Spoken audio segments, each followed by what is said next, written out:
Well, such a beautiful house. Thank you very must much. be very proud of this. Oh, we're very happy here. Yes. We live just across the street from Carnegie Hall. Yes. And I sit here, I play the piano, and I look at Carnegie Hall, and it brings me wonderful inspiration. Of course. We live in this and the Dakota are the two oldest apartment buildings Yes. in New York City. This was finished in 1885. 85. And all of the walls, everything here, and the floors especially, Yes. are exactly as they were in 1885. We have changed nothing. It's from the original From time. the original Wow. original time, the original workmanship. Yes. And I'm a very traditional person. I'm very inspired by the old world and by old things. Leonard Bernstein lived in this building when he wrote West Side Story, He did. for example. Yeah, so it's very exciting for me to be living here. Yes. Yeah. And you've got 2 Tonys now. Oh, 2 Tony Awards now. Yes, very nice. One Yes. for 9, of course, and the new one. This one is for 9, and Yes. this one is for Titanic. Titanic. Yes, for the music and the lyrics. Yes. Yeah. Long time ago, maybe 6 or 7 years ago, when I came to New York and had a lunch with you, with my group of people. Yes. And you already sang to us Yes. several songs from I the was show. I was writing the Titanic at that time. I had already written several songs for it, and these things take a very long time from the inspiration to finally finish it. Yes. And but even then, you have to believe that you have an idea good enough to work on for many years, and I did believe that, and I have a great deal of patience. Yes, yes, it must be. How did the idea come to you? I think the beginnings of the idea came because around 1985 they found the Titanic. Robert Ballard found the wreck actually under the ocean, in the Atlantic Ocean, and that stimulated news all over the world. Yes. Everybody said, oh, they found the Titanic, this is very exciting. And I think that is when many people, myself and other people, began to imagine and began to be inspired by the fact of this great ship. And this was in 1988. I began thinking of a way of making a great music drama from it. Some people began to write books. Somebody started to write a movie. Yes. And now, of course, it's 8 years later, and we see that many of these things are now beginning to finally come to the public, because it takes that long to write and to produce and raise the money and to put on. But I think the first inspiration was that they found it, that it was true, that it really happened, you know. And then I think the second inspiration is that we are coming to the end of the 20th century. And the Titanic sank in 1912. It really was the beginning of the century. The whole world of aristocracy in Europe, the whole world in which the wealthier people had more privilege than the lower classes, that changed after the Titanic. So it was an event that really did create our world and change the old world. And so I think it was an idea that is very interesting to us today. Yes. Also because we are so fascinated by technology. And these people, they believed that technology was a god. They believed this ship will never sink. And they learned a terrible lesson. But also we learned this lesson. I mean, look what happened to the space shuttle. It was a similar situation. When you have too much pride, you can fall. And that, of course, is the makings of great tragedy. It's almost like a Greek tragedy that this civilization, this English empire, this British empire, they believed that they were so powerful that their ship could not sink. And of course, it did. And as tragic as that was, there are great stories of courage and love. Yes. And people behaving in wonderful ways in spite of the tragedy. Also, I was inspired because the reason they built a large ship was because so many people coming from Europe, poor people, wanted to come to America for a better life. And this is our dreams. And I wanted to write something positive about people's dreams. And I found that I was able to do so with this show. You know, the first thing that happens in the show, the very first thing is a man on the dock turns to his girlfriend, gives her a kiss, and says, "Goodbye. I will see you in 2 weeks." Yes. And we realize he doesn't know. He doesn't know that the ship is going to sink. And we come to understand that we can now see a whole age of innocence, a whole age of people who had complete confidence in technology that no longer exists. And so I was given a great privilege to bring respect and dignity to the memory of these people who died, Yes. but at the same time to do it in a way that they could sing about their greatest hopes. You also tells about very heroic action took by the privileged person, aristocratic people. There is one story, you know, and this is completely universal. Anybody in the world can understand this. One of the richest men in the world, millionaire, was on that ship. His name was Isidore Straus. Yes. He owned Macy's department store, the famous Macy's, and he was a very old man. And his wife was sitting in the last lifeboat to leave, and she said, "Stop the boat," and she got out of the boat. Yes. And he said, "Go in the boat, you must save your life." And she said, "I have been with my husband for over 40 years. I will not leave him now." So and of course, she had no hope to live. And at that moment, he sings to her a love song. Yes. And the song says, "I love you now as much as I did on the day that we were married." Now, how can you not put that on a stage? Just a universal, wonderful story. It's a beautiful song, and I cried a lot. And we have many funny moments Yes, too in yes, the show. yes. I mean, we have people. Don't forget, before they hit the iceberg, they were having the most wonderful time. It's try to imagine if you get a chance to be the first person on a 747, or the first person to fly on a Concorde, or, you know, I took my young son, Yes. and I went with my wife last summer, and we took the train from London to Paris under the English Under the Channel, English Channel. 186 miles an hour. It was thrilling.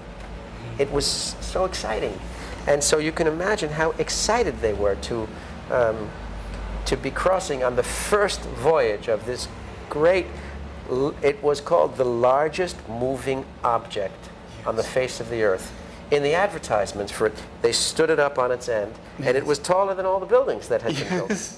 And try to imagine that. And of course, in 1912, the big music of that time was ragtime. So I wrote a very big, very happy ragtime in the first act where they sing and they dance, and we have the band on stage. Of course, the band were great heroes. Yes. You know, the band, they played up until the time when the ship sank. But in the first act, they play a ragtime for all of the customers. Yes. And it's a very happy moment.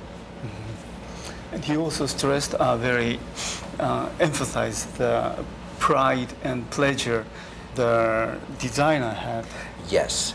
To me, one of the central characters is the character of the great artist. Yes. And in this case, the great artist is the great architect, Mr. Andrews.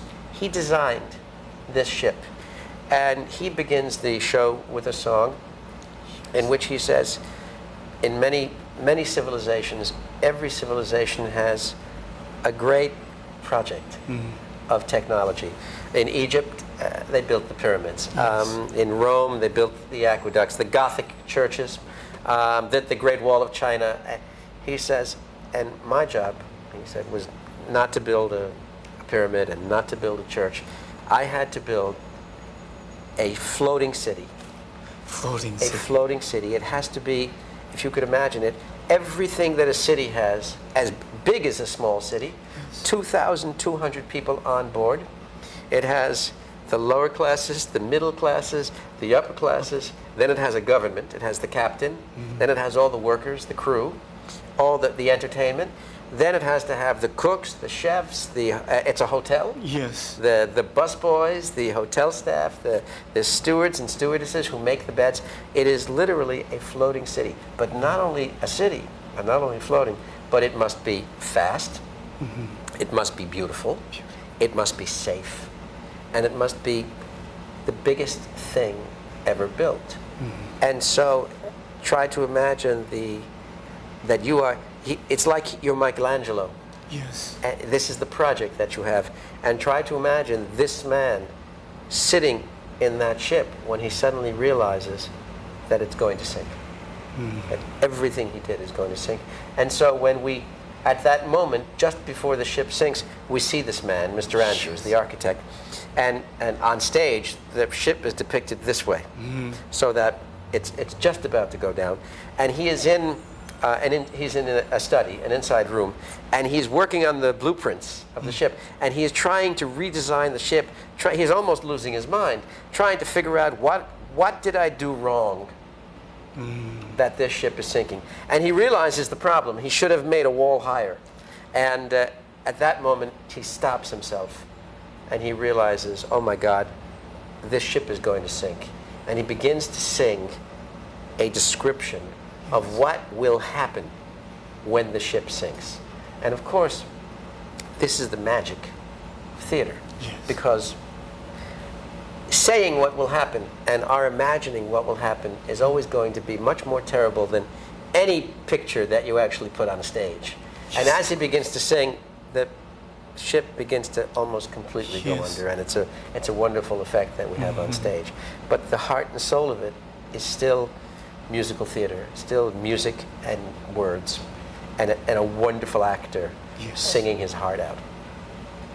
Yes, the first terrifying moment is the cart going across the stage. And you know, it's very funny. This is not technically difficult. I mean, we live in an age when everybody expects to see a helicopter landing on a stage. But one of the most chilling and effective moments is when all of the upper class people, they're awakened in the middle of the night, and they say, oh, come upstairs to the big, the common room, the big public room. And they do. And they try to get them to put their life preservers on, and nobody wants to do it because they're rich people and pour me a drink and isn't this funny, and they think it's very funny. And as this scene is occurring and they're singing, and they look silly because some of them are wearing pajamas, and because they've been taking pajamas covered with a mink coat, you know, covered with a life preserver.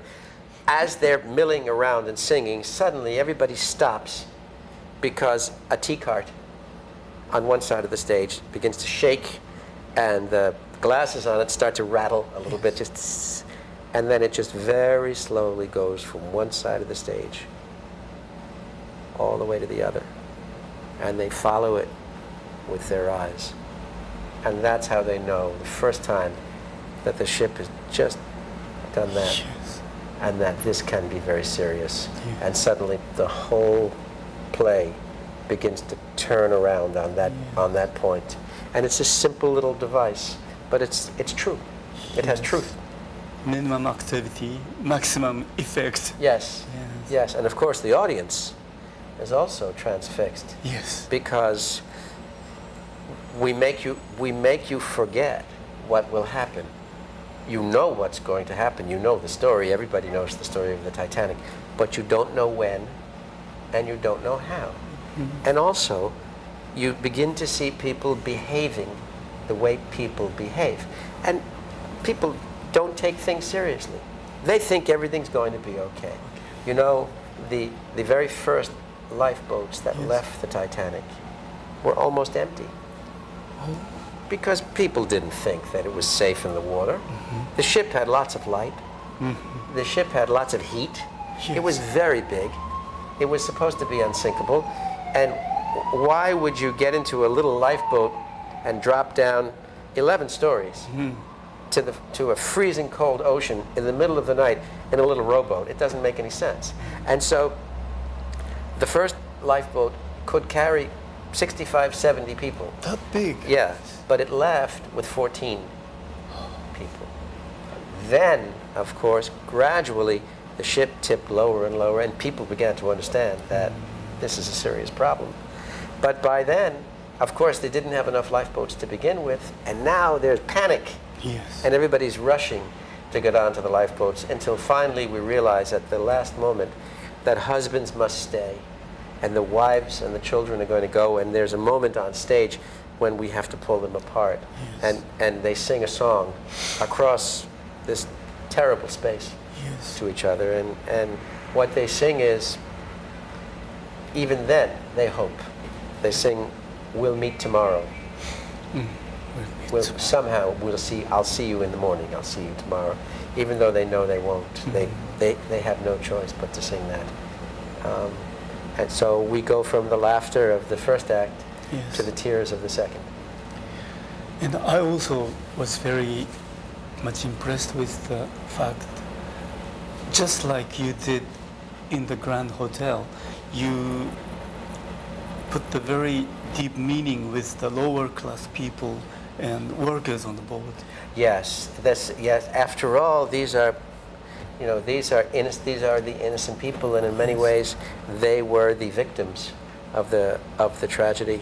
But they carried their hope and their dreams, and they became the 20th century. Yes. Those people, through this tragedy, in many cases, they became the ordinary people of today. You know, when the captain says, and they always say it in a tragedy, every man for himself. Mm-hmm. At the end, sauve qui peut, suddenly class distinction does not matter anymore. There's one class. One class. And the one class is save yourself, but even up to that point, we have a scene in which the butler, the steward, brings a bottle of champagne to the aristocrat. Yes. A final bottle of Cristal. The Cristal 1988, the last bottle.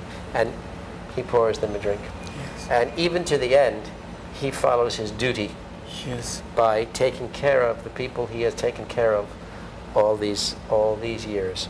And there is a very important character of a stoker. Mm-hmm. And his job is he shovels the coal and puts it in the front. And he's a coal miner. Mm-hmm. So he left the coal mines of England because he wanted to improve his life. But of course, that society was so rigid that he left the mine and he ended up 7 decks below in a ship shoveling coal. Same thing. Nothing really changed. And so he sings a song about that. Said, I wanted to leave the mines and I ended up 7 decks below. Beautiful women were walking above me, no different than being in a mine underneath the farmer in England. And yet, this man this is the man who kissed his girlfriend goodbye. Yes. He sneaks upstairs late at night to the telegraph room. And the telegraph has just been invented. Marconi has just invented the telegraph. And he wants to send a telegram to his girlfriend because he's afraid she won't wait for him. So he proposes marriage to her with the telegraph. And the telegraph operator, he's so excited. He's like the first internet. I mean, he can talk to 1,000 miles away with just his telegraph key. That's never happened before. And he's so excited by this. And of course, he finds himself suddenly, he's sitting in the middle of a love affair.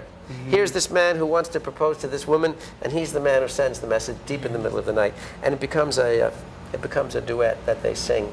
One is proposing marriage, and the other one is singing about his love of this new technology and how it has changed his life. And it's a magic moment on the stage. And it has nothing to do with Titanic. It's just people.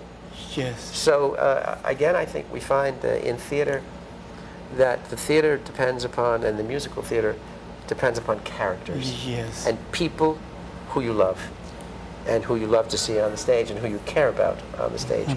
And these two actors, wonderful actors, Brian Darcy James and Martin Moran, they do a beautiful job every night. They stop the show every night with this ballad, which they sing together about Well, it's a double love song. One, Yes. a love song to his woman, and the other, a love song to his technology. Oh yes, the character, the coal miner character, Yeah. reminds me of the porter in the Grand Hotel. Similar. That's Yeah. right. He's that working class, and he knows. Yes. He knows that everything they say up there, we have to do down here. So it's very much like upstairs, downstairs. Yes. Very much so. And that was, after all, the society that was destroyed by the sinking of that ship, the great tragedy of that ship.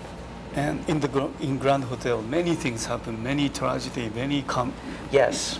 and even so, the new life comes to us. New life comes, yes. And also, in Titanic, even though, of course, it was a terrible tragedy, there were survivors. Yes. There were 750 survivors, and we see these survivors in the end. In fact, I think the director has done a beautiful thing, a very dignified thing. At the end of our show, we see the survivors, and in almost a magical moment on stage, as the music becomes very full, the survivors move back onto the stage, and a curtain comes. Actually, we lower a curtain, and we reveal the first scene. Yes. All the people on the first day getting on the ship. Yes. And we see, and of course, half of them are dead. Yeah. But they're dressed as they were at the beginning of the show. So they're captured like in a photograph at the moment of their greatest happiness and greatest optimism. And then very gradually, and of course they're dead, very gradually the living, wrapped in blankets Yes. on the ship that saved them, move back into the picture and join their loved ones. And we see the living and the dead together. And it's a shocking moment on stage. Breathtaking. Yeah. Yes. Yeah. The shoveling coal scene. Yes. It reminds me of the dishwashers. Oh, the dishwashers in Grand Yeah. Hotel. Yes. See, the great difference between Grand Hotel and Titanic Yes. is that in Grand Hotel, the center was the relationship of all these stories. Because after all, even when the curtain goes down in Grand Hotel, you could imagine that it's the next day. Yes. And the next day, more people are coming in, more people are going out. So Grand Hotel is about people come, people go. Yes. Titanic, the great event is the ship and the sinking of the ship. And it's a true historical event that could only happen once. And therefore, we had to be very careful not to write Grand Hotel on the water for Titanic. No. We had to be very careful to focus the story on the captain, the owner of the ship, also on board, and the architect of the ship, also on board, and to understand, why did the ship sink? What were the mistakes? Yes. And the mistakes were they were going too fast. They ignored warnings of icebergs that came in because they wanted to break the speed record. Yes. They wanted to be the most beautiful and the biggest and the fastest. And they took a course too far north for the season. They did not have enough lookouts. It turns out, by a complete accident, they forgot to put binoculars in the crow's nest. They just forgot. Forgot. Yeah, well, it's a maiden voyage. People make mistakes. So in the crow's nest, there were no binoculars. So we had to see. Also, this was a very unusual night. There was no moon that night. There was absolutely no wind that night. Because you see, if there's a little wind, or if there are any waves at all, the waves hit the bottom of the iceberg and make a little white along the edge. Yes. But there was no wind. They say the sea was like glass. It was like polished glass. And so everything was silent. It was only starlight. And there was no way that you could see anything. And they were going too fast. Yes. And they were too far north. And they ignored the warnings. And so, you know, when the people in the lifeboats sat in the lifeboats the next morning, according to all of the historical sources that I've read, when they looked around them, when the sun came up, there was ice everywhere. It's completely surrounded by ice. And the truth is, it would have been unusual if they didn't hit an iceberg.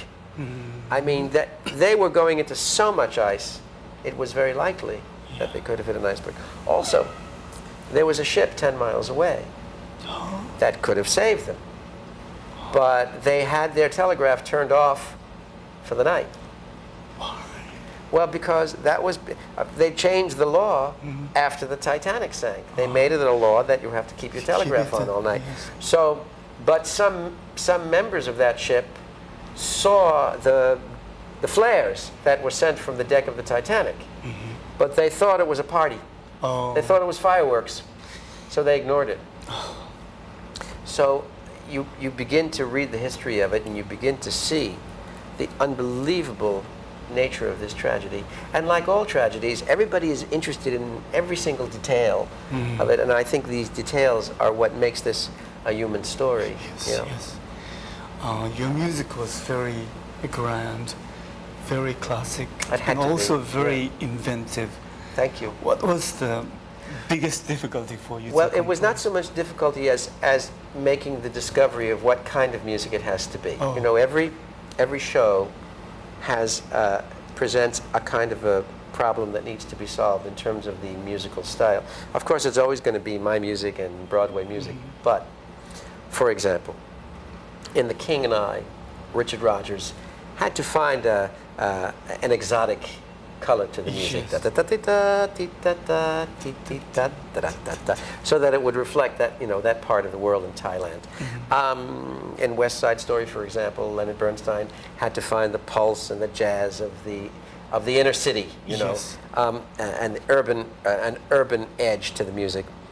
With Titanic, I had to find the music of empire, the music of the British Empire, this puffed up, proud, the sun never sets, we can build a ship that will never sink, that pride of empire. And so I really sort of allowed the music to be influenced by the symphonic colors of English music, English symphonic music around the turn of the century. You might think of the music of Elgar or of Ralph Vaughan Williams or that whole great English tradition of music. But it really does, it does reflect the rhetoric and the pride of that world. So I had to think symphonically on the one hand, and also it's a very English story. Yes. And so I wanted the music to have an English color as well. And I think that combined with English folk music to portray the underclass of society. Yes. I think those two things in combination were the basis of the style of the score. Then certain pastiche moments, as for example, I wanted there to be a ragtime to reflect the time, and also I wanted there to be a kind of a Gilbert and Sullivan feeling to the upper classes, because that's really the music that they doted upon at that time. Those were the colors that I tried to bring into the process. I see. And your album is making a great hit. Oh, we're very excited. It's making history. Yes. It's apparently, I've been told that it is the most successful opening of any cast album in the history of RCA as a company. They have never had a more successful debut. In some cases, right here in Manhattan, the CD is the #1 CD in the whole store. #1, and that's including all of the rock and roll music. Yes. And I mean, it's becoming very popular. And I think one reason is that you know, we used huge forces on the album. We have 42 people singing. We have an orchestra of 38, 70 people, and when you listen to it, when you put on your earphones, you feel like you're in the theater in the 5th row center of a big Broadway show. Yes. And that, of course, is why you buy cast albums, because it brings you into the live experience of the theater. And also, I think, so much of the story is told in music and lyrics that you really can experience the show by listening to the album. Yes. And so that was very thrilling.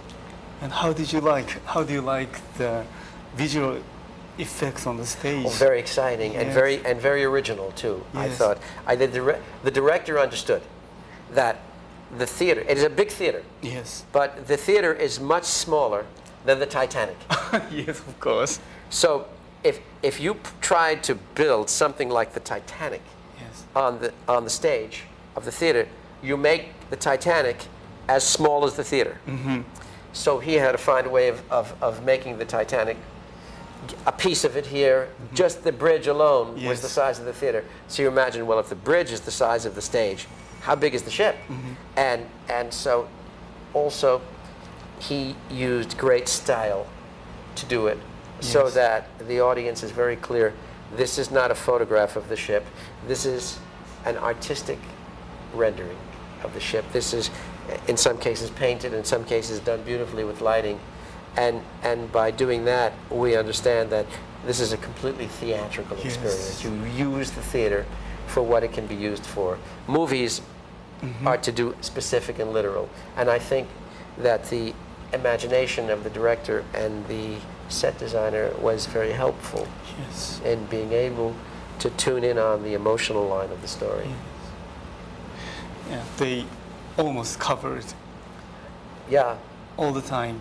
Yes, They there you just see show us a very section minimum, here, a section here. here. And sometimes we see, there was one extraordinary moment at the end of the first act, stimulates the, when we see all three at once. On the top we see the captain and the officers. In the middle we see first class, second class, third, and then below we see the first class in the smoking room. And they're each a different color. And then on top of that, from the ceiling, the man in the crow's nest drops down, and when he sees the iceberg, and then at the final moment when he sees the iceberg, everything clears away, and a curtain lifts up, and we see revealed for the first time. It's a small model, but it looks very big. It looks like the ship all lit up with a million lights crossing a starry sky, going across the stage, and we know where it's headed as the curtain goes down to the first act. That's what beautiful ending of a first act. Wow. I know you like being very busy, so you must have next project already. Yes, I have several things that I'm working on. One, I'm working on an idea for a ballet. Yes. A full-length ballet, and actually based on an American subject matter. It has never been done. I would love to do a ballet based on the story of Tom Sawyer. I think this can be very exciting, and I'm working on that. And I have some new ideas for musicals, and I don't want to actually talk about it. Of course. But I have some ideas. Oh, good. So we are looking for seeing your next show. Oh, well, I'm very happy. I hope one day that Titanic will be in Japan. I think that will be wonderful. Yes. And if Titanic will be in Japan, so will I. Yes. I will definitely come to that opening. I would love to do that. We had such great success with 9 in Japan, and also with Grand Hotel. It was very exciting. It would be very meaningful for me to see this show. I think it has a universal story that everybody knows, and I think it has a universal subject, which is about the different worlds of privilege and working class. And also, it's a wonderful lesson about our world and our relationship to technology, which is, of course, is something so common to Americans and Japanese, that we rely so much upon our technology and we believe in it, and yet we must always learn that we are human beings. And the technology is only as good as we are, and we can make mistakes. We must never be overconfident. Please come to Japan on your unthinkable Titanic. Thank you very much. I will. And thank you. It's wonderful to see you. Thank you very much. Right.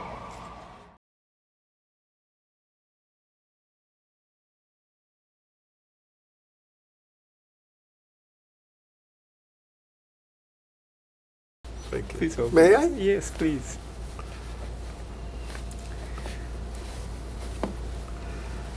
Makes me want to be back in Japan. Maybe.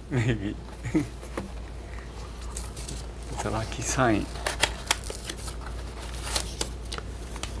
Okay, I can't read this. This is the seat for. Oh, this is the thing. seat. Okay. Ah. Yes, it's good. Now you must tell me about this. Is this one of the cats? This is a lucky cat, and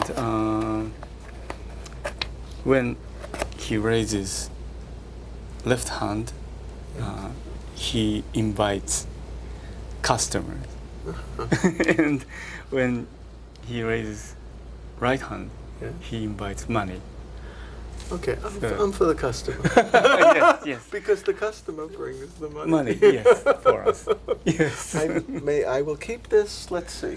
I will keep this here. Oh, that's great. So anyone who's looking at me Yes. knows that they're welcome.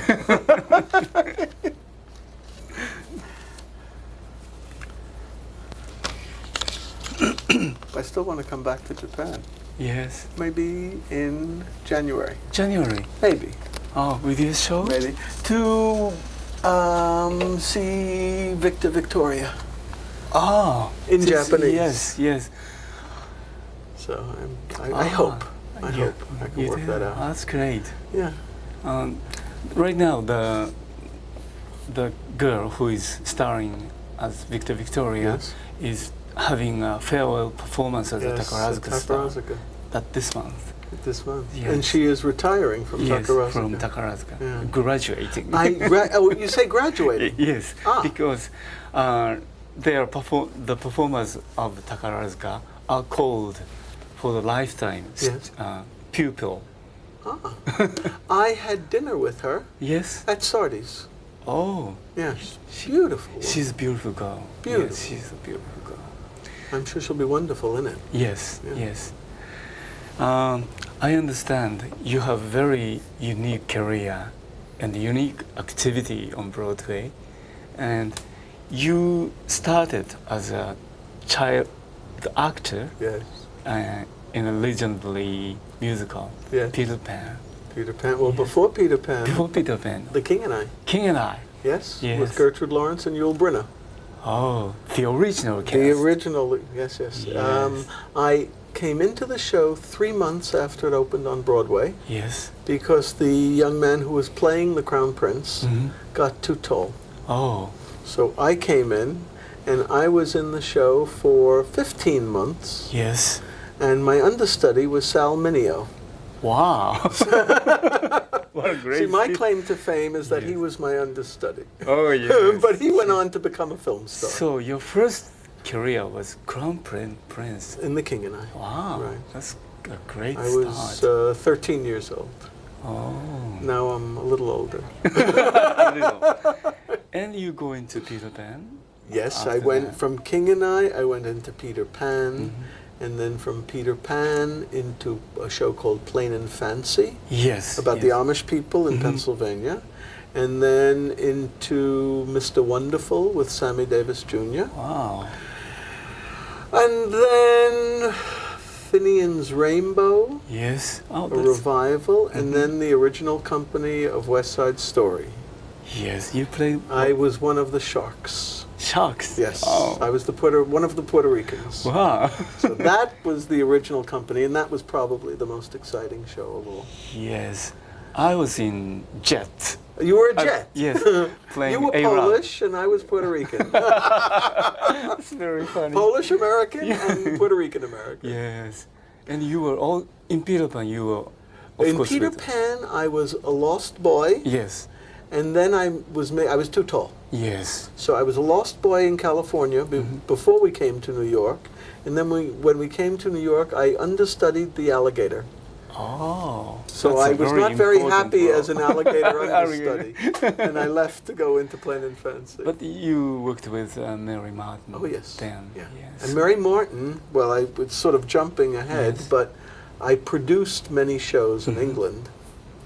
And the first musical that I produced in England was South Pacific, Oh. a revival of South Pacific. Yes. And I brought Mary Martin over Yes. to come to the opening night. Oh. And she was the first person at the final curtain to stand up and shout bravo. Oh. Yeah, she was wonderful. How nice. Absolutely wonderful. Yes. It's very, Ah. yeah, it's very emotional when I talk about it. Yes. Yeah. Yes. We have that Yes. picture with Yes. Yeah. her. Yes. Oh. That's a sketch of her in Peter Pan. Yes. Yeah. And as a producer, you make many wonderful revivals, very Yes. important revivals. Yes. One of them came to Tokyo, Yes. like South Pacific. Pacific. I enjoyed it very much. Thank you. I saw it also in Birmingham, Yes. England, and you brought Koshiro Matsumoto Yes. the ninth That was wonderful. as the king Yes. That was great to experience. England. Yes, I saw it in. Where was it? You could have seen it at Sadler's Wells in London, or in Edinburgh. Yes. Edinburgh. Yes. Yes. That was a great Yeah. experience. He was marvelous. Yes. He was marvelous. This month he's playing La Mancha in He Nagoya. did La Mancha Yes. in New York on Yes, Broadway. yes, at the Martin Beck. And is his son in Kabuki now? Yes, yes, Kabuki now. But he's Samagoro. Somegoro. Well, say it for me. The whole Somegoro. Somegoro. And what is his Ichikawa. Ichikawa. Ichikawa. Ichikawa Yeah. Samagoro, the 10th, 10th, I think. Yes. Yes. because Koshiro was Samigoro the 9th, 9th, yes. I think. And Koshiro 9th. Yes. So Koshiro-san built up a new company called Theater 9th to do contemporary things apart from kabuki. A marvelous actor. Yes, yes. He is a marvelous actor. actor. If I get to Japan in Yes. January, I hope I can find out if he's performing. I think in January, important kabuki actors get together at the kabukiza Yes? usually. Oh. So he must be in there. He invited me to his home, Yes. and he and his wife have a marvelous home with a studio, an acting Yes, studio. yes. It's just great. Oh, I must get rid of that. Is it okay? Sorry, yeah. Okay. Yes. And why do you concentrate on the revivals? Well, I am of an age, and I come from an age where Yes. those musicals seem, for me, Yes. to tower above so many others. And there are some contemporary musicals that are very good, Yes. but Rodgers and Hammerstein in particular, nobody comes close. No. Nobody comes. The melodies of Richard Rodgers, the lyrics of Oscar Hammerstein, the book, the Yes. scripts that he writes. Yes. It's very, very difficult to write a Yes. script for a musical, because the person who writes the script, not the lyrics, has to squeeze in a lot of information in a very few sentences. Few seconds. Yes. And to do it intelligently, meaningfully, Yes. is a rare, rare talent. Yes. If Yes. you take any one of those musicals, take out the song lyrics, take out the stage directions, and just leave the number of lines of dialogue, it's very, very little space. Yes. Yes. But I know. so each word has to have great, great significance and meaning. Yes. In from that point of view, the good shows today Yes. we are seeing right now on Broadway. To me, the books are sort of weak. The or weakest shallow. link, Yes. the weakest part is the book. Yes. Songs are very important, very strong, but Yes. the lines between them, I don't know if you saw Steel Pier. I have missed it. You missed Yes, it. Steel it Pier goes- was, I thought, a wonderful musical. Yes. And the songs are very, very good. Some wonderful songs by Kander and Ebb, who wrote Chicago. Yes. But the book wasn't good enough. It just didn't work within the allotted amount of time to move the audience along. Yes. So it failed. Yes. And several other musicals that are around today, sort of, the book is not strong enough. Yes. Very different. Yes. Yes. Very different from Rodgers Hammerstein time. But you do contemporary musicals in Yes. Japan? Yes, we do. Now, I don't mean adaptations of American musicals. Oh, original Japanese. Original Yes, Japanese. we do. But I saw one. I only saw 15 minutes because I was between meetings. yes. And it seemed very good. It was in a small theater near which hotel? Oh God. Small. The not Omni. I can't think of it now. Oh. It's. I think I am 15,000 miles away. Yes, yes. But it was very modern, very good. A young man had the lead, and the house was sold out. Oh. So I said to myself, there must be more like this. Mhm. Sometimes Yeah.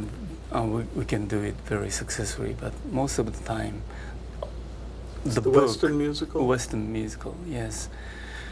Because the narrative is quite different in Western theater and Japanese theater. The Rent, Yes. the super hit musical, Yes. is somehow, I think, close to the Japanese musical because music were very great, Right. aggressive, and very modern, Right. and tells very deep things about us, about our life. Yes. But the story, the leading actor just tells to the Yes. audience directly. And you think that will work well in Japan? Yes, that fits Japanese mind. Yes. We know we like the story, not the Right. drama. Yes. Yes, I understand. Yes, it's our tradition. Yes. The dramaturgy is just a little bit different. But you'll do it in Japanese. Yes, Not in yeah. English. It's too difficult to understand for Yeah. us in English. Sure. But the translation of the lyrics would be a huge task Yes. if one tries to. Yes. Like when I did, I remembered when I did the lyrics for Evita, Yes. Sweeney Todd, Ah, chorus line, yes. those days. Yeah. Well, Stephen Sondheim. Yes, yes. That. Yes, I love to do. Sondheim is wonderful. Yes, you do. But some of the musicals, like Yes. Merrily We Roll Along, Yes. are a bit deep, and they don't bring the audience in. Oh. It's almost like a mind exercise, Mhm. Yes. and it's such an exercise that the audience never gets to relate to it. Oh. But, Mhm. did you see Big, the musical? on Yes, Broadway? yes. How did you like it? Oh, well, I like Big very much. I know it didn't, it was perhaps too big. Yeah. Yes. But they're putting out there's going to be a road company of Big. Oh. Oh, yes, starting in It's a September. smaller company. Not really smaller. The sets will work better. They've been redesigned. Oh. And it will start in Wilmington, Delaware in Yes. September. And then it's got, I think, more than a year's tour in the United States. Yeah, I think it's a very good show for Japanese I think kids so as too. well. Maybe they will bring children and family. Yes, and also you produce a very serious plays like by Mr. William Luce. Yes. You work with, I envy you, Julie Harris, so many times. yeah. I enjoyed it. You talk about Mary Martin, you talk about Julie Harris, you Yes. are talking about great, great women of the theater. Yes, Great. yes. Larger than life. Oh, Julie Harris comes to the first day of rehearsal. yes. Now, I know this may not be unusual in Japan, but it's unusual in the United States. Oh. She comes to the rehearsal the first day of a one-woman play. She's the only person on stage for 2.5 hours, Yes. and she knows her entire script. Wow. She is perfection, Yes. and she always is gracious, hardworking.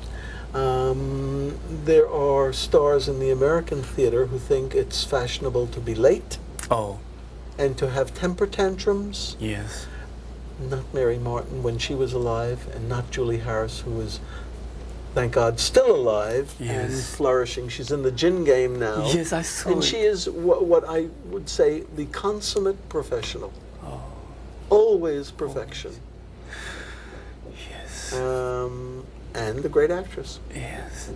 And still very, very charming. Very Charming delicate. and very, I won't say how old she is, that would be ungentlemanly, but she has the energy of a young girl Yes, yes. and the wit and charm of a great woman. Yes, yes, So- yes. While I was watching the Jin game, she constantly reminds me how young and how charming she was. Yes. Yes, that's Yes. very important for that play. Yes, I saw her in I Am a Camera. Oh, I didn't see Member of the Wedding, yes. which was her first big stage success. But that's before you were born. I was born, but I didn't see it. But she does television. She keeps working. She keeps working. She does an occasional movie. Oh, good. And she also once did a musical. Yes. She did a musical called Skyscraper. Skyscraper, yes, I know the musical. She was fine, but the musical wasn't. Oh, that's a pity. And you also doing a very unique business in New York, which is called Group Sales Box Office. Yes. Would you explain how you inspired? I started that 37 years ago. 37 years ago. Yes. I was dancing at the time in Wildcat with Lucille Ball. Yes. And I realized I wasn't going to be a star, and I could stay in the chorus. Yes. My career started off here with The King and I as a child star, and then sort of went downhill rather than uphill. And I started through a friend who asked me to try to sell tickets for his show. That's what gave me the idea of doing it. And now I have 24 people on staff. Yes. And it's 37 years later. Yes. And we sell over $25 million worth of theater tickets a year for Broadway shows. Big business. It is a big business. Yes. I enjoy it. Yes. Because it's still showbiz. And I go out of town to see all the shows. Yes. I go to the opening nights. Yes. I'm a Tony voter, which is very important to me because there are only about 700 Tony voters. Yes. Yeah. Well, tomorrow I'm going to Minneapolis to see the opening of The Lion King.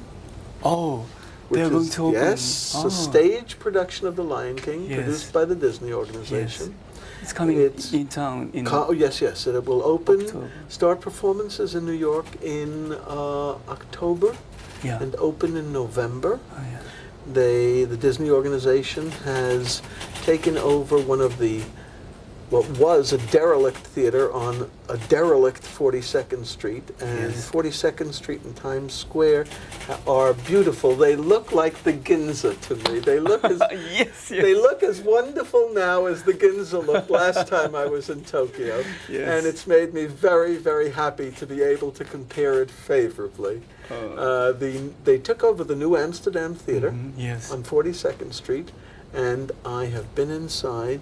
It is a jewel. It is beautiful. It is the most beautiful theater I have ever seen. It's already completed. Completed. They renovated it, redid it so that it looks like it looked when it first opened in the early 1900s. Yes. The production is going to be tremendous because it is not, Beauty and the Beast is wonderful. Yes.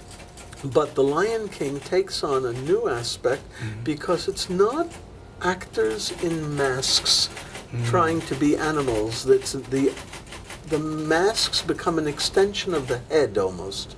So you see the actor and the mask, and they're both performing at the same time. It's directed by Julie Taymor. Yes. And to describe the genius of Julie Taymor, I'm afraid I don't have the words that are good enough to describe her because she is truly brilliant. She received a MacArthur grant. A MacArthur grant is awarded. People don't apply for it. Suddenly a check arrives in the mail for $100,000 or $200,000 or $300,000 and says, "You've been doing wonderful work. Here, continue your wonderful work so you won't have to worry about money and just go out and be creative." Wow. And she is one of those award winners. So I'm excited about seeing that tomorrow Yes. night. Is anybody else apart from you is trying to do the same business on Broadway? I have competitors, but that makes me work harder, but none of them are as big as I am. Of course. They're taller, but they're not as successful. I see.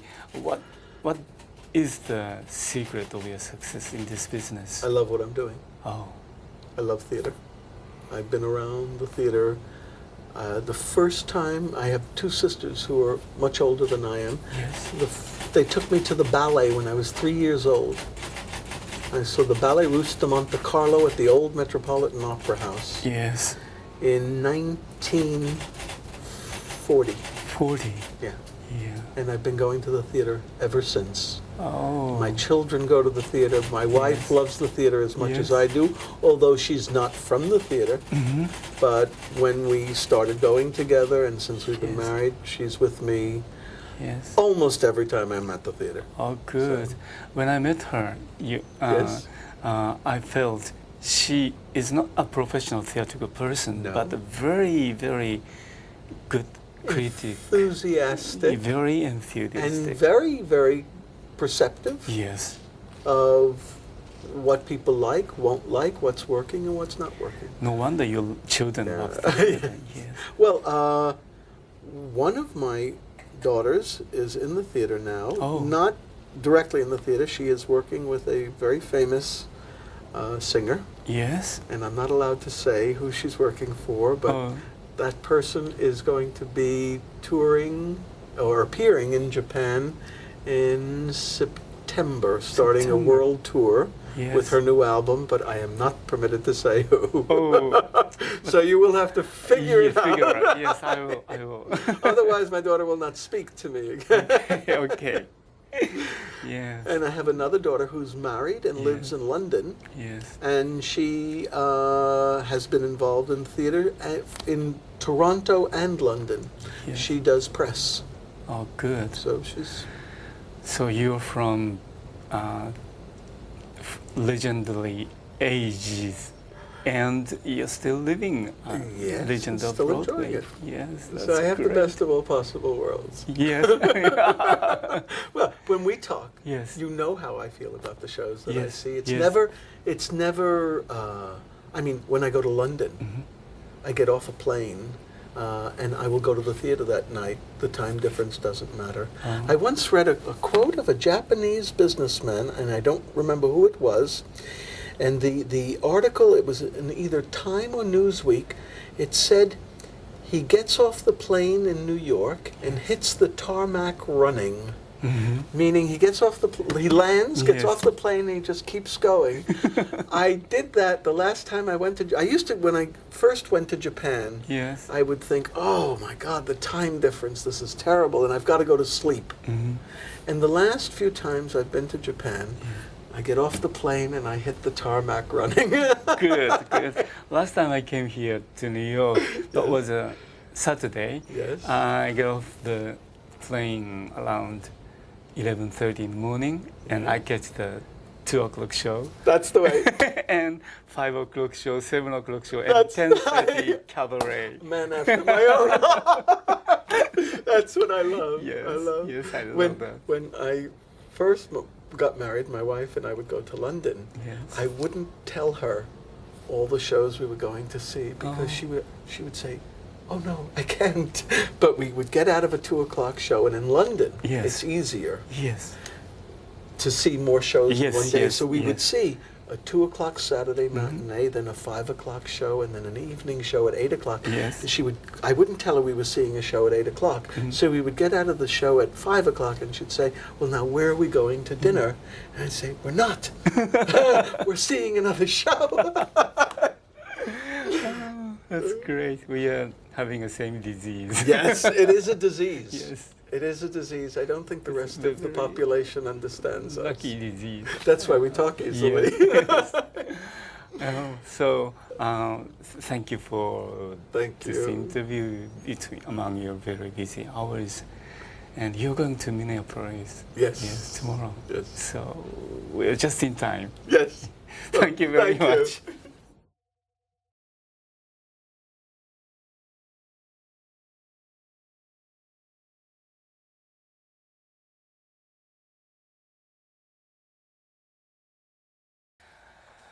Oh, it's been a long time. Oh, it has, Yes, yeah. and you worked in Japanese theaters so many times. What was the first one?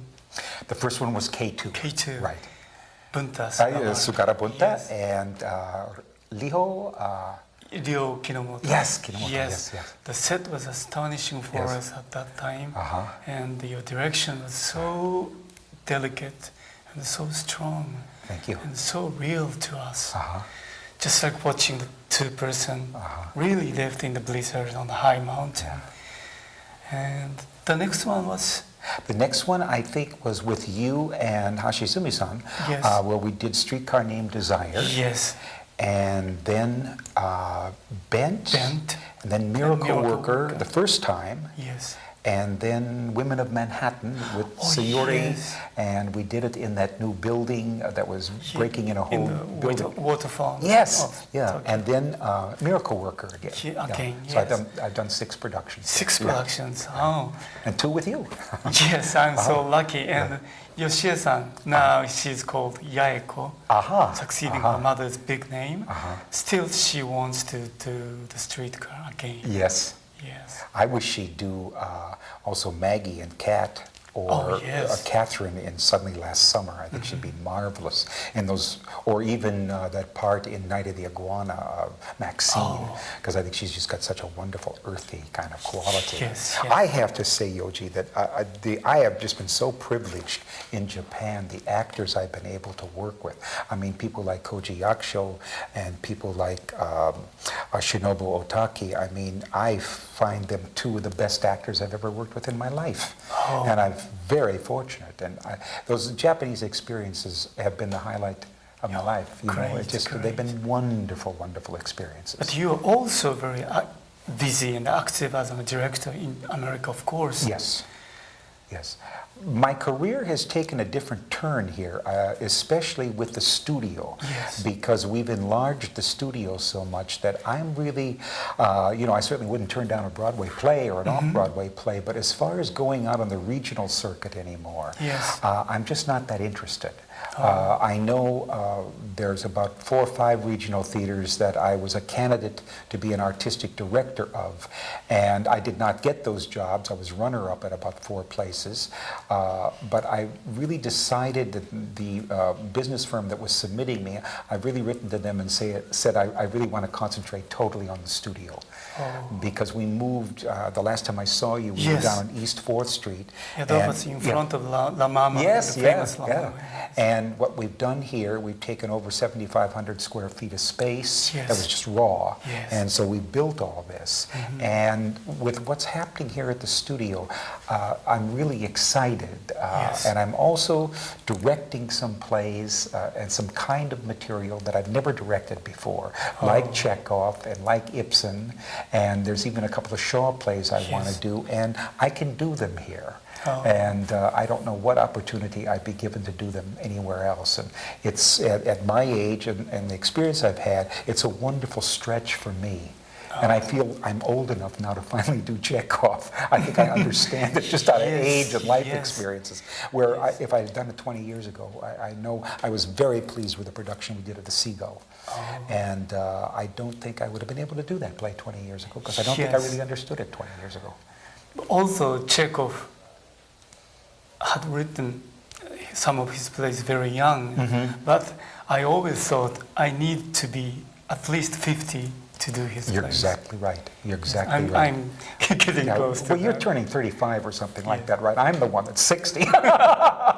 No, I'm kidding you, but it just, it is the most wonderful experience working on that playwright, because you cannot act that material. You have to exist in it. Yes. And it just, if you start to act it, it's out the window. It's not going to work. Yes, no acting, please. No acting, please, is right. Just be there. Just be there, totally, And in those people. And I think you have to cast actors, even though he does write some young roles, you've got to cast actors that have had life experience to bring to that material and find the irony and the humanness of those people. Because he is such a non-judgmental playwright, and he's never making fun of the characters. They are all of us, with all our inadequacies and all of our humanness and all of our self-centeredness. And he's captured us. He was a wonderful observer of life. Yes. And I think you have to have some years yourself to know what that's about. Yes, and some of Japanese people, theatrical people, think that Ibsen is already dead. And it's the dead classic. But I've just seen a very, very moving production of a Doll's House here, which is from which was from England. Did you see it? I didn't see that. I've seen 4 productions of Dollhouse, going way back to Claire Bloom and Liv Ullmann. I saw a production a few years ago that Ingmar Bergman brought to BAM, which to me was the definitive production of a doll's house. I've also directed a doll's house, and I'm at a point I'm saturated with a doll's house. I haven't seen this, but I'm glad that it's such a success. We're going to do Hedda Gabler. I've just finished casting Hedda, and we're going into rehearsal in about 2 weeks. And see, these plays don't have to be museum piece plays. There's life in these plays. One of my classes, we've been working on Ibsen for 2 months, and going back to The Wild Duck and Rosmersholm and even Little Eyolf and all of those plays, and there is tremendous life in those plays. If you get out of a stodgy museum piece kind of production, it doesn't have to be that standard Victorian living room that you're in. I don't say to violate the period and the manners of the period, but it breathes with life. And you can't, I mean, Ibsen is fire and ice. There's tremendous humor in his plays, maybe not in Rosmersholm, but there's tremendous humor in the rest of the plays. It's not falling in the aisles humor, but it's humor. And I'm sure you found humor in this Doll's House. Yes, very much. And there's tremendous sexuality in his plays. Oh, yes. And it's too bad. I know a dream of mine would be to do Hedda Gabler in Japan with Shinobu Otaki, because I think she'd be a wonderful Hedda. And I think it's exactly something she should play. And every time I'm there, I talk to her about it. But it's Ibsen doesn't work here. But that's such a streamlined play. There's no big, lengthy speeches to sit through. It's practically all just one line, 2 lines. It's really probably the most flowing play he ever wrote, start to finish. I wish you could have come earlier when the Yaeko Mizutani the first was living, because almost just before she died, she told me in her home, very privately to me, my last wish is to do Hedda Gabler. At my age, I think I could handle the role correctly. And that has been her dream for more than half a century. From working with Japanese actresses, I think Hedda is a role that, I mean, a highly trained Japanese actress like the one you're talking about, or like Shinobu, they really have the interior kind of passion to play a role like that, especially with this woman who is so repressed in acting on that passion. And that's why I've always thought, for instance, of Shinobu. Maybe you can talk her into it. You could use your influence. There is lots of life in Ibsen play. The new Doll's House seems to me a story of a divorce this year, not 100 years ago. Exactly. And Ibsen is so about people asserting their individuality and the will. And I'm no expert at all, or don't pretend to be on Japanese culture, but just when I've been there, what I see happening in Japan, like when I first did K2, women associated with that production were kind of like, making the telephone calls and doing what we call the gopher work, or running for tea, or this like that. And over the 10-year span in the 80s that I've been going back and forth to Japan, I see women there emerging now as producers, like Sayuri, and not just being a translator, but working as a producer, and women breaking into the theater, and women breaking out in their own individuality. And that's what Ibsen's about. And Ibsen's women, and they're strong women underneath that, and they're women that had to learn how to go underground to get their way. But a lot of them get their way. But to do that kind of play, we are still in lack of a modern acting technique, like your method. We are still looking for some decent method for the contemporary plays. And you're being a wonderful director and also a very good acting coach. That's a very different task to do. Sometimes one man can only specialize in only one part. But how do you do both of them? Well, I think a little of the director in me slides over into Yes. scene work in class, because working with actors on scenes, I want them to be as specific as they are when we're doing a play. Yes. Probably when we're doing a play, I've already broken it down in my own concept of the play as far as spines and objectives and beats and all that kind of thing we talk about. But I also like to set up a path when I'm directing to lead the actor into that. Yes. And I want the actors to learn in class when they're working on scenes how to break down a scene on their own. Because most of the time in America, they're going to be working with non-actor orientated directors, especially in film work, because they get out to California or places and you're working with directors who know the camera, and that's all they know, and they can say to an actor, well, this is the plot or this is the story, but they're not into helping the actor work. Yes. And I want the actor to be able to be specific. Yes. So that they can, you saw in observing my class, so they can, like that title of a scene, like is this a seduction scene, is it a love scene, is it a manipulation scene, is it a revenge scene, is it I don't know, any other kind of verb you want to use, to use a verb like that, and then to be very clear about what their objective is in coming on stage. What did I come on stage to do? And I really like to start with I must. Like if we're playing Romeo and Juliet, Romeo's down there in the garden, and it's I must have Juliet or I'll die. Yes. I mean, that really puts me into doing.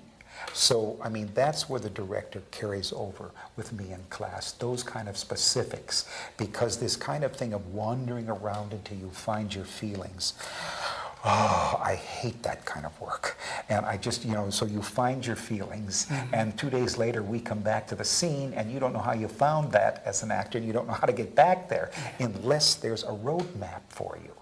Now, I don't want to get actors too much into their head, but you need a roadmap of like that action verb, that overall action verb, your objective, and then even scoring a script, like you'd score a piece of music with beats. Yes. And what are the actions or intentions, if you want to use that word, that you're using in that beat to try to accomplish your objective? Yes. So I think many times if actors know how to break stuff like this down, they're going to be able to help themselves in a rehearsal process. But the big difference, and you know as a director yourself, rehearsing a play is about going for the results. Oh, yes. I want to make class about process work, where once I see the qualities an actor really connects with from themselves or kind of material that they can do just like that. Yes. There's no point them paying me money to keep working on that same kind of material. I want to help them stretch and to grow, take on material that they're frightened by, that they'd be scared to do, whether it's the classics or certain contemporary playwrights or certain subject matters, so they open up and expand more. And I want to provide a safe environment, that they know that there's always a safety net there when they're working in class, and that they can take chances, they can take risks, and they can fall on their butt. Out of that comes growth. So we try to provide in all the classes here an atmosphere that they can do that. Yes. And as you observed, we mix exercises in with scene study, because a lot of these exercises give them more tools to work with. And I probably, because I had a very extensive acting background myself, I'm probably more of an actor's director than a lot of directors, because I know from being an actor what the actor problems are. Yes. And I'm trying to keep updated with that, because I haven't acted for a long while. And I can't let my director head push somebody too quickly into result work when it's still, a whole maturation process that's going on. I love the teaching, and it's so exciting when you start to see somebody break out and open up. I just finished casting Hedda, and there's a young lady that's going to do Thea, the second woman in the play. This young lady has come in here and worked her fanny off, and it's paying off. She just did a wonderful showcase here, and now she's taking on Taya. And I cannot tell you how exciting and rewarding that is. Or we've just had an actor from the studio, Edward Norton, who was hit it very, very big and was nominated for an Oscar this year for Primal Fear, and did a Woody Allen movie, and also was in Larry Flint, did The Young Lawyer. And he's just finished doing a lead in a movie out in California. That is so exciting to know that he started here. He worked in class very hard for a couple of years. He did productions here. He kind of networked himself, you know, with getting out there. He got Edward Albee to come and see him, and Edward cast him in a play the next year that Edward wrote. You know, and from there on in, Edward Norton was just on his way. And it's really fun. And we have some actors that are hitting it out in California. It's really, it's so rewarding, Yoji. Yes. Yeah. And every word you say is very encouraging to me, because I am always trying in Japanese theater when I rehearse. I try to find a language of process and reason for the actors. Also, in rehearsal studio, directors must have the language of purpose and result. Right. But actors don't want that kind of language. Yes. Yeah. Although we are in the same room, we are using totally different language. Yeah. Don't you think so? Yeah, but it's like finding that key to that actor and the communication to use, because so much of our work, director to actor, is communication and clarity.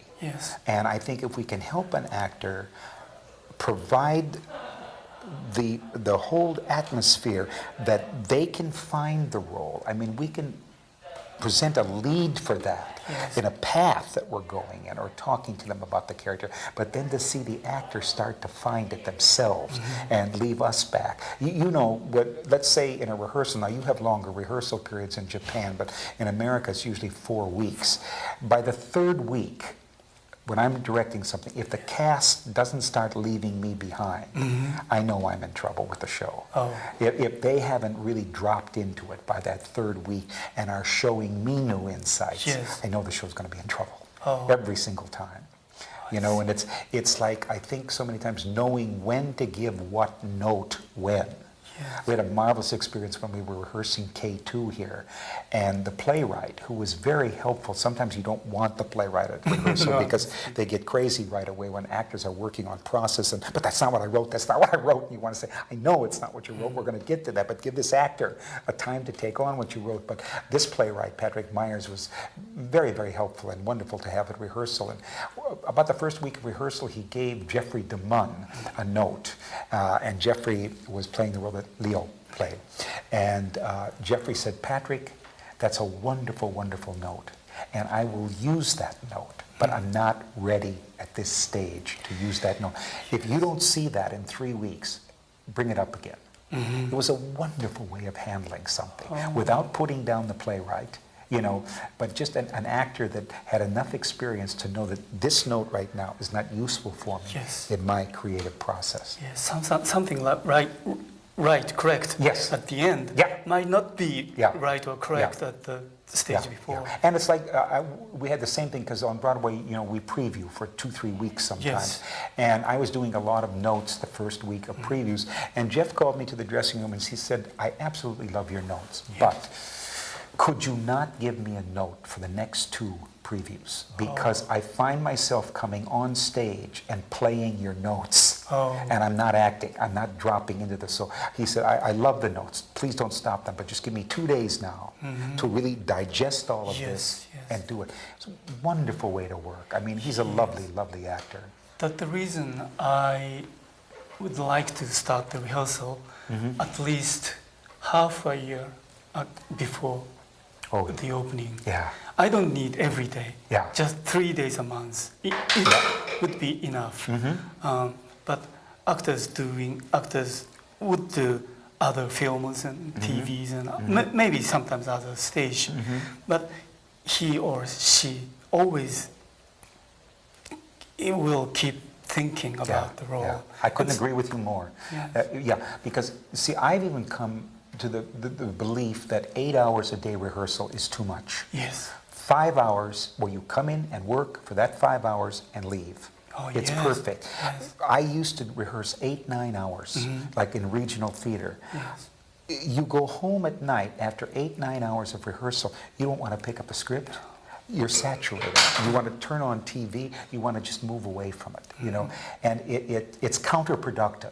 Yes. So, you know, you having that long rehearsal period, I couldn't agree with you more because there's that whole kind of gestation that takes place. You know, to back up your theory, when we were first doing K2 on Broadway, I had a lovely conversation with Al Pacino because we wanted him to do the lead, and he was very interested in doing the lead. And I had already done the production in Syracuse. It had been done in Washington. It had been done at another place. So the script was down to an hour and a half, and it was really ready to go. Yes. And Al Pacino said, Terry, what I want to do is this. I want to workshop it for 3 weeks. Then I want 6 months away from it, a gestation period. Then I want to workshop it for another 3 weeks, and then I want another 6 months gestation. Because he said, that's the way I work. And I said, I don't think I'm going to be able to convince the producers of that because they're ready to go now. Yes. And this means another 2 years. And then if you get a couple of movies in between, we're really delayed. But he said, well, I'm sorry then, but that's the way I work. And we had thought of him as Taylor, and I really was thinking more of him in the role that Sugarabunta did. Yes. And he said, well, that's very interesting. He said, well, I'd be willing to do one workshop where I do Taylor and another workshop where I do Harold, which was great. But I mean, he's very honest. That's the way I work, and I need that gestation period. I need to drop in that way. Oh, when I did the Boys in the Band with the third theme, one day I switched the two leads, the roles between them, and after that they knew what the other one wants or wish very clearly and very deeply, and deep sympathy goes between them. I think that's a wonderful thing to do. I think it's wonderful sometimes, like even here at the studio, to cross gender. Yes. Oh, yes. I think it really helps. Just what you're saying, the insight into that other role, and I think you're much more aware of it. You know. Very interesting. And I was very amazed and impressed how you concentrate on the actors and how you, with your keen sense, catch the smallest lie, even the bottom of their heart or mind. And you always are trying to act with them. I can't sit still.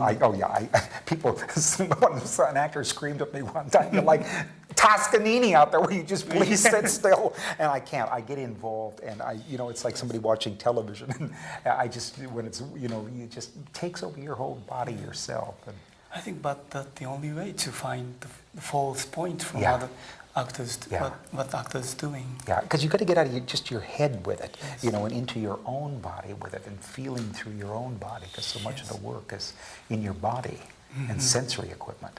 Yes. I'm doing a very silly question. Do you believe in the method? I believe in a mix, Yoji. I use some traditional exercise work from the studio, but I also blend into that some Sandy Meisner work. I blend in some of the work with people that broke from the studio, like Bobby Lewis or Sandy Meisner or Stella Adler or Harold Klerman. Some of my work is a mix of those because the actor studio, their theory that everything has to be internalized before it's externalized. Some actors don't relate to that method of working. I mean, in other words, there's actors that work beautifully from their world of reality, from what they've experienced.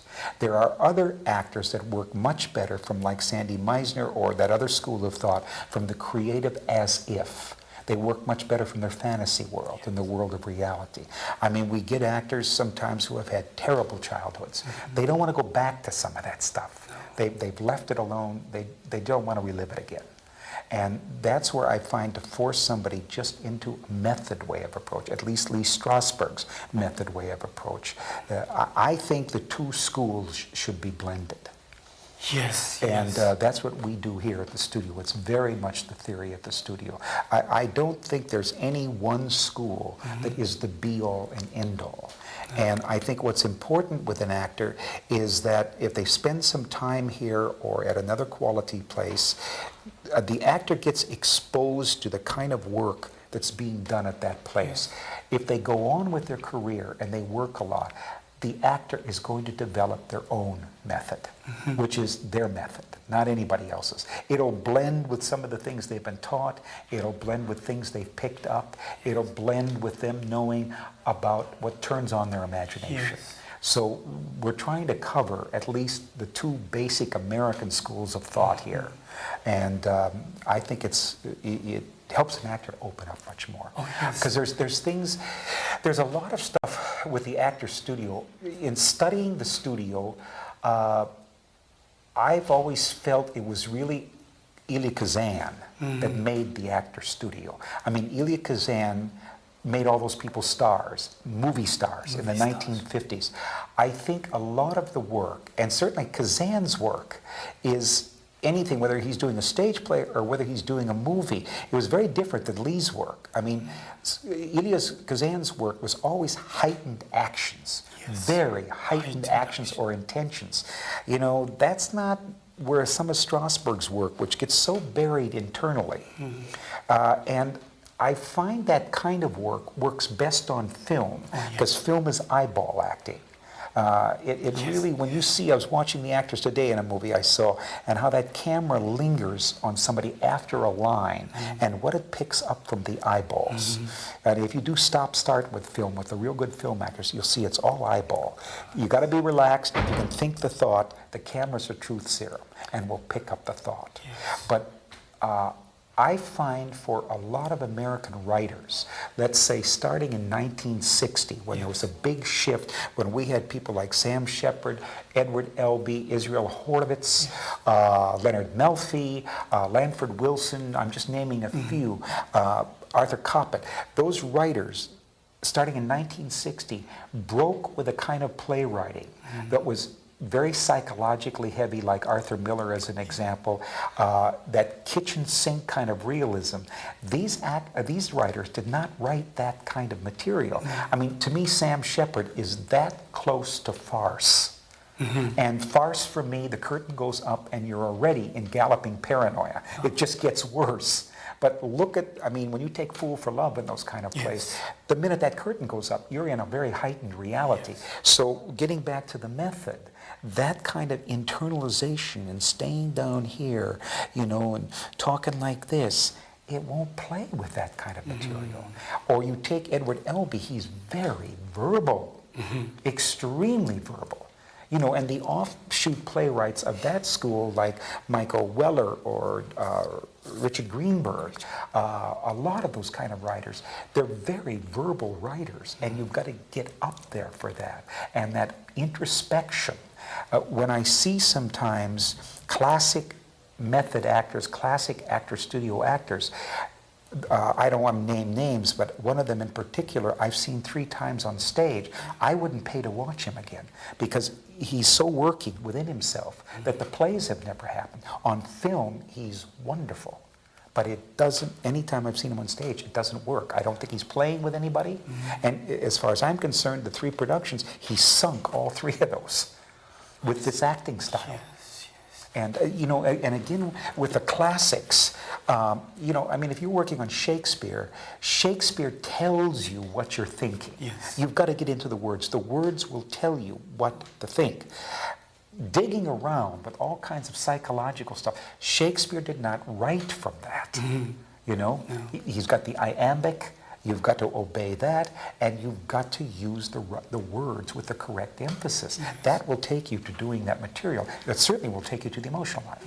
But to ignore that while you're digging around in here somewhere, I think it's a waste of time. Yes, although we don't have no such theory or method in Japanese contemporary acting, but I always try to find the way, the path to the result from the bottom. I mean the process, reasoning, but sometimes maybe one day after 3 days of hard work from the inside, I look the actors from the exterior or from the result, and I think that works. We have kabuki, and kabuki is called art of kata. Kata means pattern, the result, and from generation to generation we pass on the kata. But smart actors, kabuki actors, go back to the reason when they were taught kata. So I think we should come back and forth between reasons and results. Yeah, I agree with you. I agree with you. And I think just to settle on one, it just gets too limiting. Too limiting to rise to the language.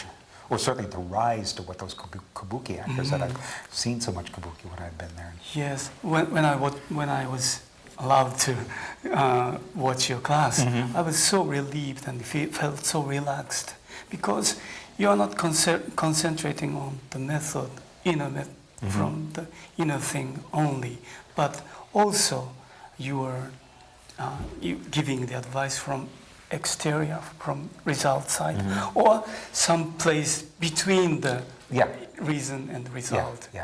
Because I think the work, there's 3 areas for an actor: mind, heart, will. You know, and like what we talked about with breaking a script down with, you know, the verbs and the objective and things like that. Okay, that's the mind, that's the path, that's giving me the map. Then I've got to get that into my heart. So my feelings are behind that. So, and then I've got to will it out there. And I've got to free my instrument. If there are physical problems or vocal problems, I've got to free my instrument to express like that. And so it's mind, heart, will, and that's the work. Yes, and now you have very huge studio. Yes. You have how many rooms here? We have 3. 3. Yeah. This is the camera. This is the on-camera, and I'm very fortunate to have a man named Peter Miner, who I've been trying to get on my staff for 16 years. We're 28 years old, the studio. So for most of those years, I've been trying to get Peter Miner to teach an on-camera class. Peter directed One Life to Live, which is a very famous soap opera, and he's directed film, and he's directed a lot of other television. And he fits right into our program here. So what he does in this room is help actors to feel the difference between soap opera work, which is very large in acting style, sitcom, or nighttime shows, and the difference between those 3 and film in, you know, a movie. Because it's very different styles of acting for all 4, and what you've got to cut back to do film, because that eyeball thing that we've talked about is really, really hard. And I think when an actor's done a lot of stage work, they tend to be too big initially in front of the camera, and you just don't have to work that hard, because that camera will just pick it up. But I'm very pleased to have him here. And then we have another studio that's off here for acting classes. And Mary uses that studio, and she teaches a beginning program as well as an intermediate program. And then my wife, a little nepotism never hurts, my wife teaches 2 intermediate classes, and then I use the theater studio itself. Studio, yes, that was a very concentrating place. There's the energy here. It's why I guess I've really dedicated the rest of my career to this, what we've created here, because there's a really intensive energy, and there's just very, very good feelings here in this place. Lucky you are. Yeah, but you deserve it, of course. But a lot of people, I mean, I have a wonderful staff of teachers. A lot of them have been with me for quite a while. Unfortunately, through to a very serious illness, I've just lost one of my teachers, and that's been very hard. But the staff they're really a group of very caring people, and they're not just doing the work off their left ear. They care about each and every one. I'm very pleased also because we have 5 or 6 Japanese actors here who are doing very well, and the big problem is the language always. You know, but some of them, 2 of them in particular, are doing very, very well with that. You also have a physical training classes. We have a body dynamics class which deals with bioenergetic work, Feldenkrais, and Pilates technique. Yes. There was a time period that both Carol, who teaches that class, and Lynn Singer, who teaches voice for the actor, which is about, and she uses a lot of bioenergetic work, but helping actors get on their breath and thus on their voice. Now, we started a program that Sayuri had started, and they came over to Japan to do a whole session.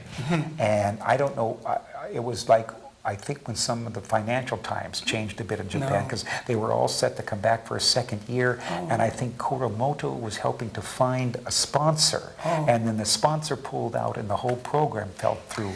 And what I wanted to do was build something that from their base of working with Japanese actors, I then wanted to bring my improv teacher over, and then eventually come over myself when the actors that were in that group had more of a base, and then I would start working with them on scene study and exercise. And I thought it was a very interesting proposal, but Sayuri just could not raise the money for it.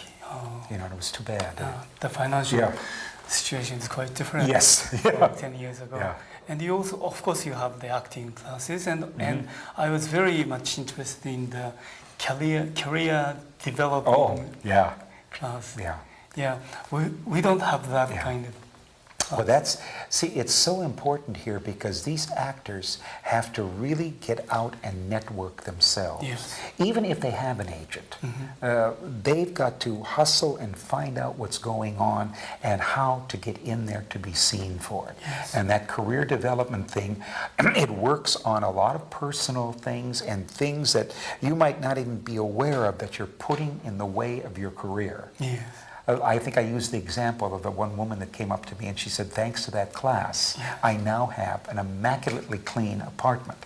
And I laughed and she said, I know that sounds silly, but she said, my apartment was a mess. My clothes were thrown all over the place. I would get an audition, tear home, throw on clothes, go to the audition, and my mind was totally about how wrinkled my skirt was or that I had a stain on my blouse. And she said, I was undermining myself. And she said, now, my apartment's immaculate, my clothes are dry cleaned and hung up. If I blow the audition now, it's because I blew the audition, not because my mind is on my clothes.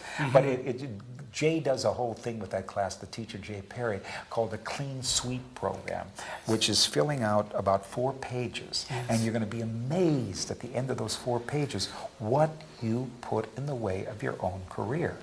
And I just finished auditioning for Hedagaba, and I spoke to 3 actors privately how they undermined themselves coming into an audition. I mean, down to an actor who walked in, and I had on the board for 2 months, pick any scene you want to read. And he walked in and said to me, what would you like me to read?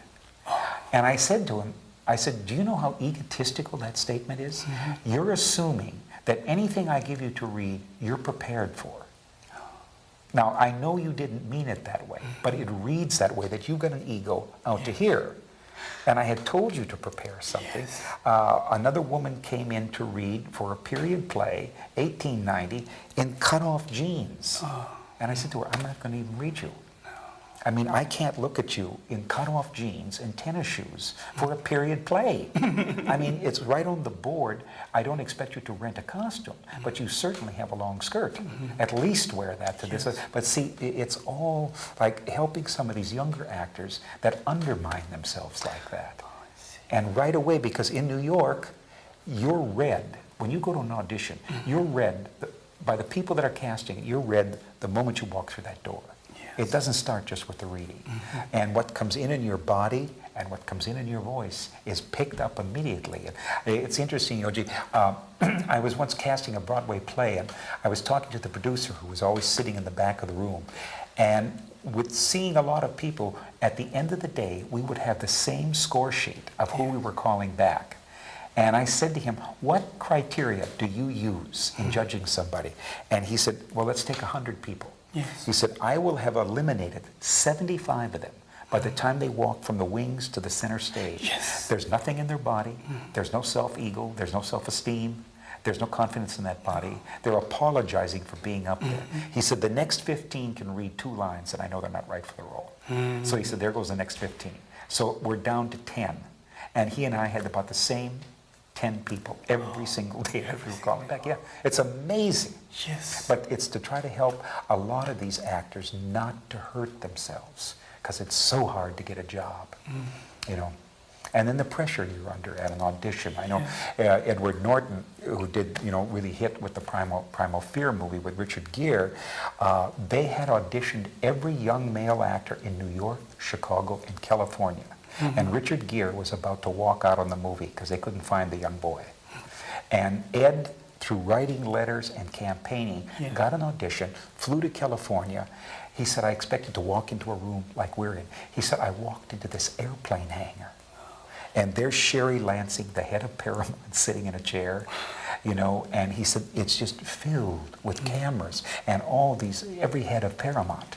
And he said, Richard Gere was there talking to somebody and broke away and came over and introduced himself to me and said, Edward, this is going to be the hardest thing you ever did in your life as an actor.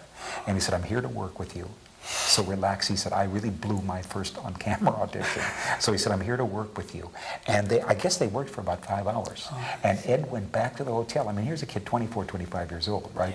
Goes back to the hotel. He gets a call from Sherry Lansing that it was one of the best screen tests that she'd ever seen. But she said, I think you're too young.